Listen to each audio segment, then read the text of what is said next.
Olá! Para quem não me conhece, meu nome é Elizabeth Moreira. Tu me conhece, né? Claro, se tu tá aqui é porque tu me conhece. Elizabeth Moreira, e vamos trabalhar a administração pública nesse mais nosso novo projeto aqui de Renato Saraiva. A administração pública que tem caído aí em vários concursos, concurso da área fiscal, Receita Federal, AFT, MPOG, CGU, vários concursos aí, esses grandes concursos, né? Cai a administração pública. E agora a grande inovação tem caído também nos tribunais, TRE, TRT. O povo tá doido, né? Porque não entrava até para a área judiciária, eles estão colocando da administração pública. E essa nossa administração pública, essa que nós vamos trabalhar aqui, né, não é aquela administração pública do direito administrativo, apesar de que nós vamos precisar, né, que você tenha a base do direito administrativo. Porque não tem como a gente falar em administração pública, em evolução, em história, em estruturação da administração pública, nos principais eventos, né, nos principais modelos de gestão, se a gente não tem esse lastro do direito administrativo, que é quem rege a administração pública, né? Então, claro que eu estou imaginando que você já tem. Se você não tem, então você vai fazer o seguinte, você não vai assistir essa aula agora, você primeiro vai fazer direito administrativo, para depois você assistir, tá bom? Para que a gente possa falar na mesma linguagem, porque tem alguns termos que eu vou usar aqui, né, que são... Né, vai ser já é nosso, vamos dizer assim, nosso amiguinho normal, a gente já conhece essas palavras, porque estão lá no direito constitucional, no direito administrativo, e nós vamos passar por eles assim, né, com bastante tranquilidade, né? Então, essa é a nossa base, né, para a gente construir essa matéria. Mas ela não está relacionada com, quer dizer, ela está relacionada, mas ela não é aquela matéria do direito administrativo, tá, pessoal? É diferente. Nós vamos tratar aqui da estruturação da máquina pública, né? E quando a gente fala de estruturação, a gente vai falar nos modelos de gestão que foram trabalhados, nos vários governos e quais foram as principais ações que tiveram impacto, né, na sociedade, nas políticas públicas, que é o que eles perguntam em prova. Nós vamos tratar dessa evolução desses modelos de gestão que foram implantados na administração pública, né? E vamos também colocar o que a gente tem hoje, que eles perguntam demais em prova, que é o novo paradigma de gestão, que é o que a gente chama de paradigma pós-burocrático ou paradigma gerencial, né? Que está sendo implantado, ou que já vem sendo implantado desde 95 na administração pública brasileira e do mundo todo, né? Não é só o Brasil, mas o mundo todo está trabalhando nesse novo modelo. O mundo todo não, né? Os países mais avançados, os países que adotaram, né? Por conta do engessamento burocrático. E o que a gente vai ver aqui é exatamente isso, né? Nós vamos estudar toda essa história, né, que tem como base o direito administrativo, que tem como base o direito constitucional, que tem como base a história, e não se preocupe, eu não sou bom de história, eu já vi aluno dizendo assim, você está pensando, eu não era bom de história, mas aqui você vai ser, nem se preocupe. Nós não vamos falar da história, nós vamos falar dos fatos importantes que a gente precisa saber, que vai nos trazer a linha do tempo da administração pública, tá? Então, nem se preocupe que você não tem que gostar daquela história. Vai ser outra história e essa você vai gostar, eu tenho certeza, tá? Fora isso, a gente vai ter um pouquinho de ciência política, a gente vai ter um pouquinho de política, né, de políticas públicas, vai ter um pouquinho da cultura do nosso país e vamos trazer os fenômenos econômicos, sociais, políticos e culturais, né, que vem se desenrolando aí nesses 500 anos de Brasil, mais precisamente a partir de 30 para cá, que é quando eles começam a perguntar em prova, tá?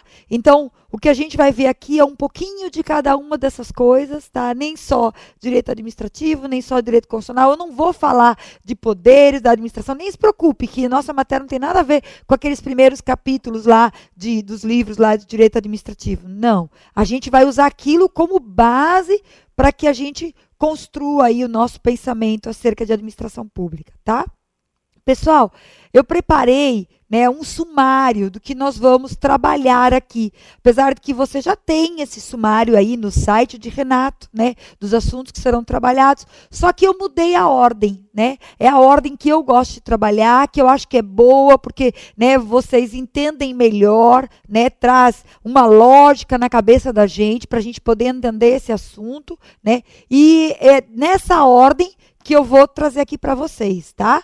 Tomei o cuidado, né, de, inclusive, em cada um dos assuntos, relacionar para que concurso atualmente a gente tem aberto que estão pedindo esses assuntos, tá bom? Para que você se situe, para que você saiba exatamente o que é importante você saber, o que não é importante você saber, tá bom? Então, a ideia que tem aqui do sumário, que vocês vão estar com material aí, né? O meu material aqui, que a gente vai mostrar em slide, mas eu sei que vocês não gostam de slide, vocês reclamam de slide, que gasta muita tinta e tal, e aí o pessoal aqui de Renato Saraiva está transformando isso, né, num material em forma de texto, vai pegar os meus slides, vai colocar em forma de texto para tu economizar, tá certo? Mas pode ter certeza que vão estar todas as informações ali, né? Agora você vai ter que anotar um bocado de coisa, tá? Porque tem um bocado de coisa que a gente acrescenta em aula, para isso que a gente está aqui, né? Para acrescentar informações, para trazer informações das várias leituras que a gente vai fazendo, né, ao longo dos anos e que a gente vai vendo que está sendo pedido nas provas de concurso. Pessoal, nós vamos trabalhar aqui o foco para as 3 principais bancas: ESAF, CESP e FCC. Eu sei que o pessoal, por exemplo, da área fiscal, né, a Receita Federal, CGU, MPOG, AFT, né, esse pessoal quer ESAF, né? E aí a ESAF tem uma linha de atuação, a ESAF ela tem um foco mais interpretativo, com palavras mais rebuscadas, buscando nos textos da academia, uma linguagem acadêmica, né? E ela busca nos textos da academia as questões para colocar em prova. A gente sabe que a ESAF tem esse padrão. A CESP, na mesma linha da ESAF, também é interpretativa, só que com uma linguagem mais simples, né? Uma linguagem mais comum, vamos dizer assim. A ESAF tem uma linguagem rebuscada, uma linguagem mais academicista, como eu disse agora. E a CESP é mais simples, né? Mas é interpretativa também. E usa os mesmos textos da ESAF. Tá certo? Então, não temos diferença. Se você estiver fazendo esse curso, estiver se preparando, né, a FT, prova da ESAF, ou se você quiser aproveitar e usar para esses concursos que estão aí, está aberto, vocês vão ver aqui agora, está aberto o TRE do Espírito Santo, está aberto o TRE de Natal, está aberto a STM, né, Supremo Tribunal Militar, não é isso? E aí está aberto, Supremo é superior, né? Superior não interessa, né? E está aberto também, e aí serve também, tem uma disciplina lá de administração pública, você pode, né, já aproveitar, já que a gente está gravando aqui agora, e usar, né, são os mesmos ensinamentos, seja CESP, seja ESAF. E FCC, que eu não falei, que tem aí no caso, né, de alguns concursos que também tem como FCC a banca. É a mesma coisa, a mesma linha doutrinária, a mesma bibliografia, os mesmos autores, com a diferença que a gente sabe, a FCC a gente diz que é a lei, né? A lei, são os textos, né? É o que existe de dominante na matéria, né? A FCC é seca, né? Ela é objetiva, ela é direta, né? Diferente da CESP e da ESAF, mas é a mesma linha de atuação. E tem mais, as palavras-chave, né, que vocês vão ver que eu vou chamar de palavrinhas do bem, que a gente vai usar, vai servir para as 3 bancas, tá bom? Então, esse curso vai servir para você, né, se Deus quiser, né, fazer tua prova da Receita Federal, FT, MPOC, CGU, sei lá, esses todos, mas os tribunais que estão abrindo aí agora, né, que estão cada vez mais pedindo também esse foco da evolução da gestão na administração pública, para que a gente conheça e para que a gente entenda essas reformas que estão se processando aí, e para que o servidor público, quando ingresse no serviço público, ele já entre com essa nova mentalidade, que inclusive tem um tema que diz novas lideranças na gestão pública, né, em todos os editais, estão colocando empreendedorismo governamental e novas lideranças. Você deve ter visto isso, né? Esse tema. Pois é essa nova visão que eles querem, né? Baseada em resultados, baseados em avaliação de desempenho, né? E baseado nessa coisa proativa, de criatividade, de inovação, de empreendedorismo. Tá bom? Então, é dentro dessa linha que a gente vai trabalhar aqui para que você já entre no serviço público essa nova visão. E mais importante, para que você marque o X na questão certa, tá bom? Conhecendo o que cada um dessas bancas quer que você saiba e como é que eles abordam os temas específicos que a gente vai tratar aqui. Ok? Então, essas são as linhas gerais da nossa disciplina. E volto a dizer, se você não tem noção de direito administrativo, se você ainda não viu direito constitucional, não veja agora, deixa guardadinha a aula lá, né? E aí quando você fizer, depois que você fizer direito administrativo e direito constitucional, aí vai ser mais fácil. Mas se você só tem uma base, basta uma base, né? Ter estudado uma vez, não precisa profundidade. Aí, tranquilo, porque vai fluir bem, aí vai ser bom, porque você vai absorver bem os conhecimentos que a gente vai tentar passar aqui para você, tá bom? E aí vamos ver, né, o que a gente traz para você em termos de administração pública, né, que a gente tem aí. Jairo está aqui com a gente, né, e aí eu preparei uns slidezinhos, né, para que a gente veja esse sumário e quais os assuntos que nós vamos abordar aqui. Pessoal, tá por item, tá? O primeiro item, vocês estão vendo aqui, né, estruturação da máquina administrativa no Brasil desde 1930. Dimensões estruturais e culturais, aquilo que eu falei agora há pouco, né. Essa estruturação da máquina administrativa, né? E aí ele começa em 30. Nós vamos começar a aula hoje retrocedendo um pouquinho para a gente entender o que aconteceu em 30, que é tão importante, né? Que é esse marco, né? Na gestão pública, tá? Então a gente volta um pouquinho, mas a gente vai se concentrar em 30, tá bom? Esse assunto que está aí, do jeito como está pedido aí, mostra, Jairo, tá vendo? É assunto da Receita e de AFT. Eu não coloquei nem os outros concursos, CGU, MPOC, porque aí vocês vão ver que tem também. Fora isso, atualmente, quais são os concursos que estão pedindo isso, né?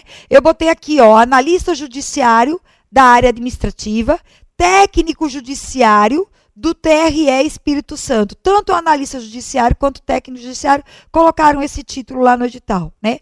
Fora isso, o analista judiciário, área administrativa do TRE do Rio Grande do Norte. Tá lá esse tema. Pessoal, eu vou puxar o gancho com o tema 2.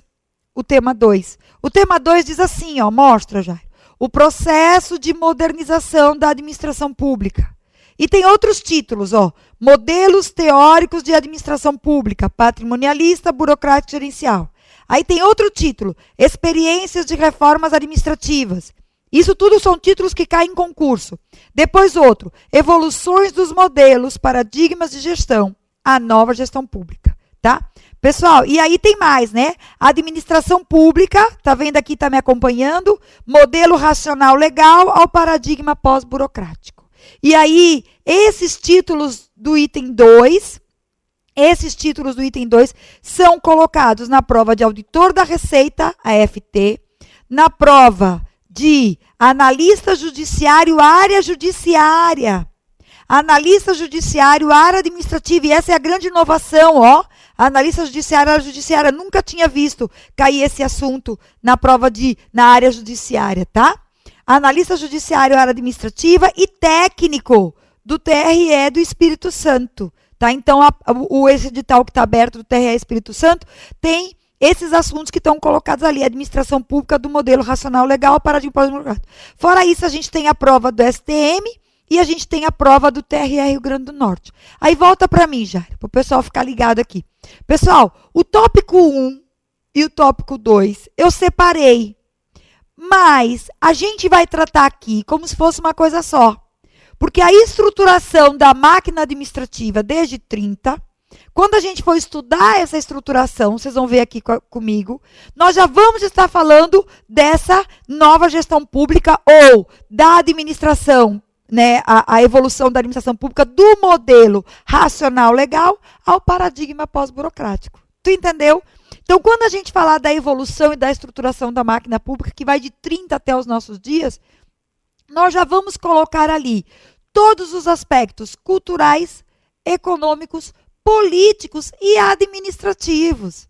E aí os aspectos administrativos estão no item 2 também, que aí ele fala do modelo racional legal, e aí dentro da ideia do modelo racional legal, ele quer que você saiba as características, ele quer que você saiba em que momento da história que ele aconteceu, ele quer que você saiba quais eram os aspectos econômicos e políticos que levaram à emergência desse modelo racional legal. Então, você está vendo que a coisa fecha com o item 1, que é a estruturação. E fora isso, ele quer que a gente traga isso até os dias de hoje, que ele chamou aqui de paradigma pós-burocrático, que tem a ver com o mesmo assunto do tema 1. Então, na realidade, são 2 títulos que a gente aqui, pelo menos o jeito como eu trabalho, nós vamos, tratar isso provavelmente em 2 aulas, e aí vão ser assuntos só. Aí, o pessoal que estiver se preparando para qualquer um desses concursos, auditor da Receita, AFT, TRE do Espírito Santo, para os 3 cargos da área judiciária, da área administrativa e de técnico, para o pessoal do Rio Grande do Norte, veja que eu posto Espírito Santo e Rio Grande do Norte. Eu acho que é ótimo, você fica com 2 opções. Ou você trabalha no Nordeste, ou você vai trabalhar no Sudeste. Não é bom isso? É ótimo, faz os 2 e passa nos 2. O bom é o contra-cheque do tribunal, porque não importa onde a gente mora. O lugar mais importante da gente morar é o lugar que a gente tem trabalho e que deixa a gente feliz, não é verdade? E a gente que é concurseiro, a gente sabe disso. Então, vamos lá. Então, o Espírito Santo e Rio Grande do Norte. E agora esse STM que abriu uma disciplina de administração pública, quer dizer, dentro do cargo lá, que é o de analista administrativo, analista judiciário administrativo, tem lá a administração pública que tem esses 2 itens, separados, que nós vamos tratar aqui juntos. Vocês vão ver, vai ser fácil, tranquilo.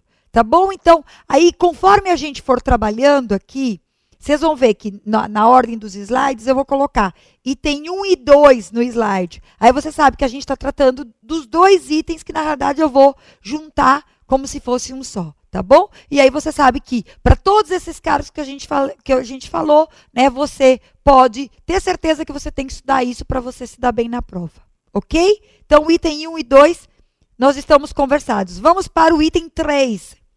O item 3, minha gente, também aparece em todos esses concursos que a gente falou aqui agora, E o item 3 que fala de convergências de diferenças entre a gestão pública e a gestão privada. Pessoal, volta para cá. Vocês vão ver, depois da gente estudar do modelo racional legal ao paradigma pós-burocrático, o modelo que a gente está hoje é exatamente esse paradigma pós-burocrático, que a gente chama de modelo gerencial de administração pública, tá? E aí vocês vão ver que dentro desse modelo gerencial nós vamos estudar vários aspectos, inclusive todos os outros assuntos praticamente são relativos a esse modelo gerencial, E a base da construção desse modelo gerencial são os modelos de gestão da iniciativa privada. Vou repetir.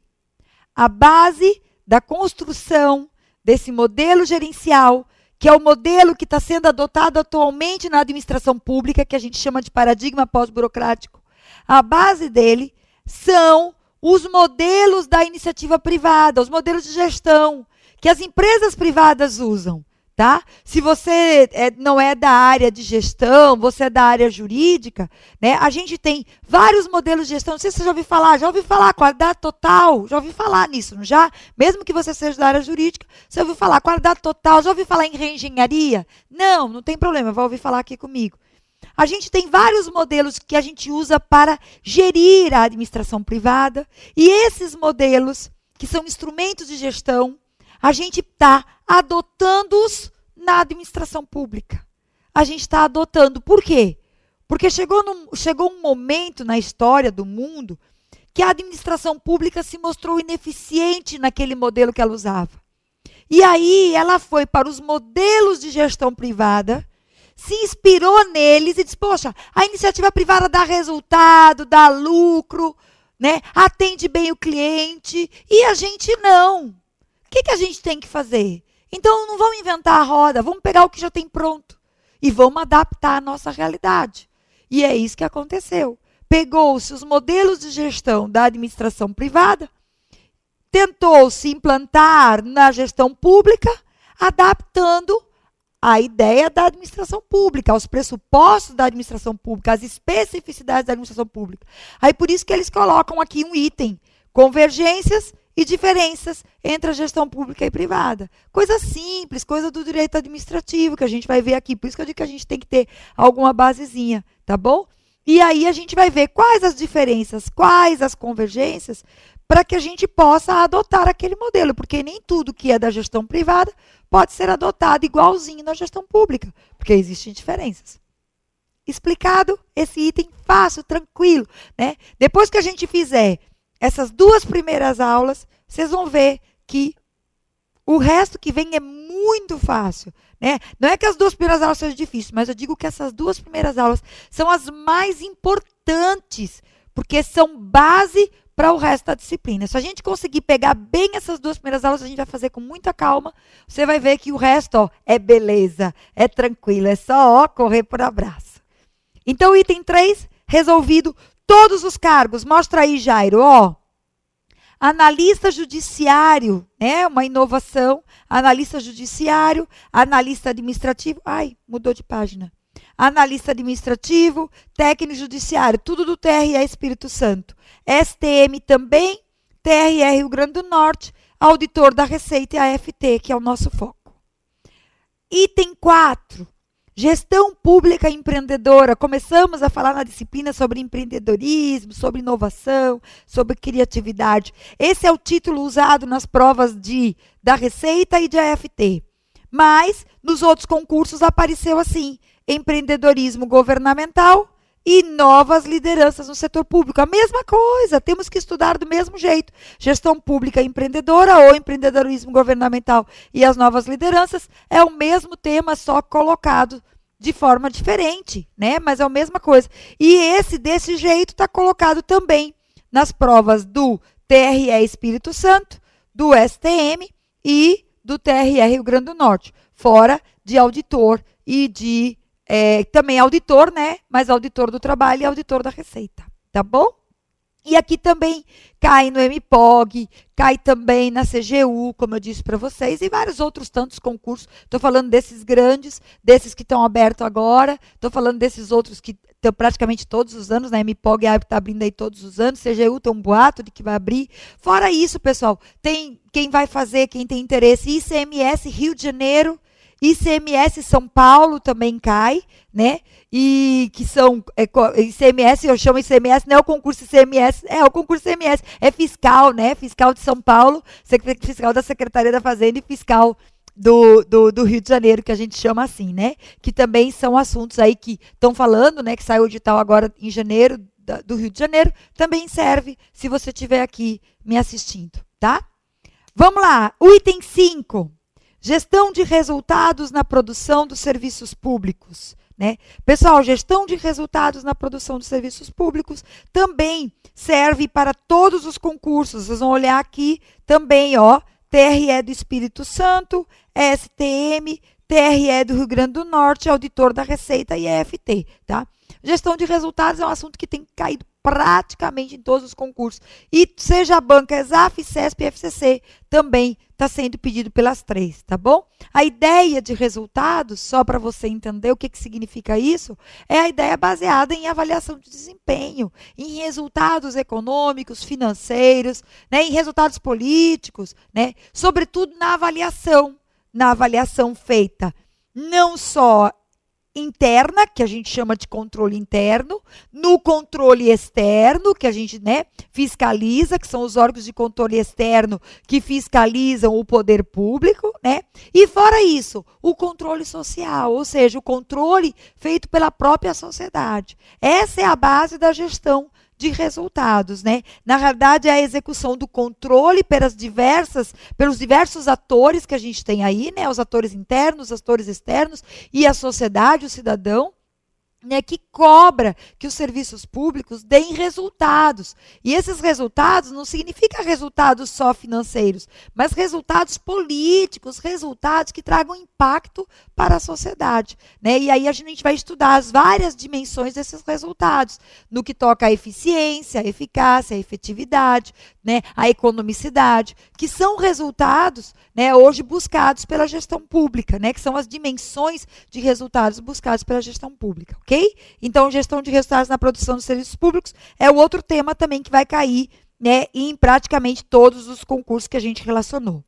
O 6, pessoal, governo eletrônico e transparência, né, é um título colocado aí pelo AFT e pela auditor da Receita, e em outros concursos cai assim, tecnologia da informação, organização e cidadania. Gente, o governo eletrônico é um projeto do governo federal, iniciado em 95, né, que utiliza a tecnologia da informação para disponibilizar via internet, via a rede, né, web, informações aos cidadãos para que eles possam executar o controle social.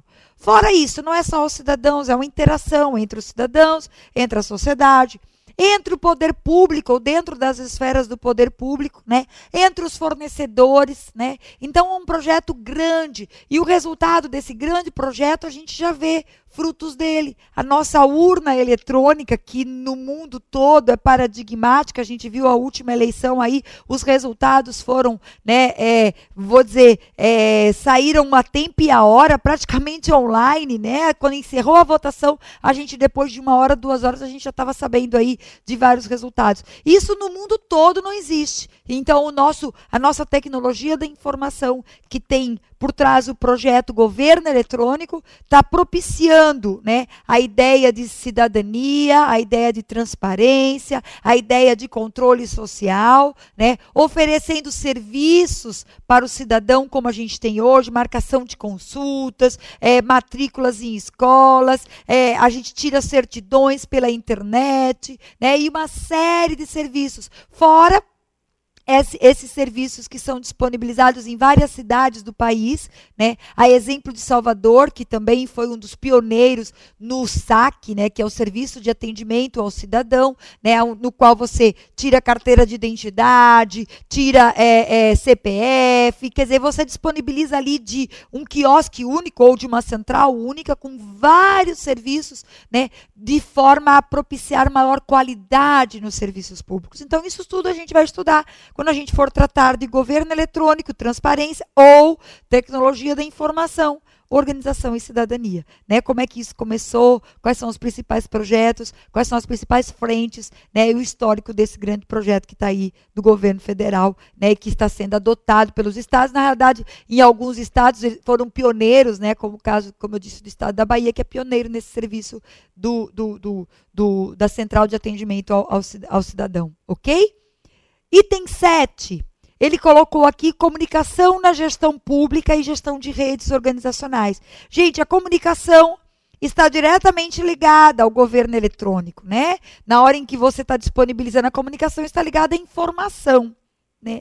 E você consegue a comunicação, que é compreender essa informação. Uma das ferramentas é a tecnologia da informação, né? Que pode ser uma ferramenta boa para propiciar a compreensão dessa informação. Aí nós vamos estudar essa comunicação na gestão pública, as principais características, como é que está, né, sendo trabalhada hoje, né, e como é que está sendo trabalhada, sobretudo, a comunicação e o trato nas redes organizacionais. Né? O que significa essa comunicação nas redes, ou como é que significa o Estado-rede, né, que é uma das funções, ou que é uma das ideias de estruturação do governo federal hoje e dos governos estaduais, tá certo? Uma forma de se estruturar em razão da tecnologia da informação, em razão da disponibilização de informações, em razão desse acesso do cidadão às informações e da própria sociedade das empresas, ok? E aí vamos estudar tudo de comunicação. E aí, no caso aqui,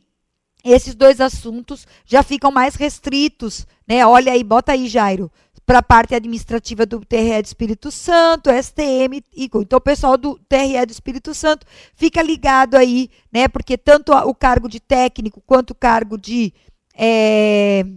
de analista judiciário, esses dois assuntos não caem, né? E aí você não precisa estudar, tá bom?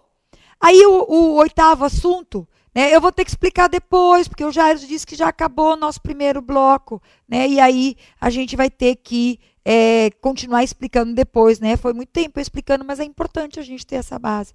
Mas eu queria deixar um recado nesse primeiro bloco, né? Que acho que é importante a gente que está começando. Vamos aqui iniciar o nosso projeto e vamos com a convicção de que o que a gente vai trabalhar aqui vai nos permitir, não vou dizer fechar a prova, mas gabaritar, né? Acertar as questões da prova. Vamos prestar atenção nas coisas que a gente fala, né? Nas palavrinhas do bem que a gente vai usar, que são importantíssimas para a gente poder enxergar na questão aquilo que a banca quer e a assertiva correta, tá? Gente, nada a gente consegue sem renúncia, nada a gente consegue sem esforço. Eu, para passar no concurso, né, que eu sou também auditora do Tribunal de Contas aqui do Estado, né, que graças a Deus foi a melhor coisa da minha vida, né? Tive que renunciar a muita coisa, a meus filhos pequenos, né? Deixei o marido um pouco de lado, mas não tem problema. Depois vale a pena, porque depois, né, ele estava lá casado com a auditora e meus filhos ficaram felizes porque a mãe dele estava feliz e estava, né, empregada. Tá certo? Então, isso é uma coisa boa. Então, acho que vale a pena a gente estar agora no final do ano, né? Estamos gravando essa aula aqui no final do ano. Tem Natal e tem ano. Mas vale a pena algumas renúncias aí nessa época de festa, porque, se Deus quiser, 2010 promete muita coisa boa pra gente. Tá bom? Até o próximo bloco. Fica aí meu recado. Um beijo no teu coração.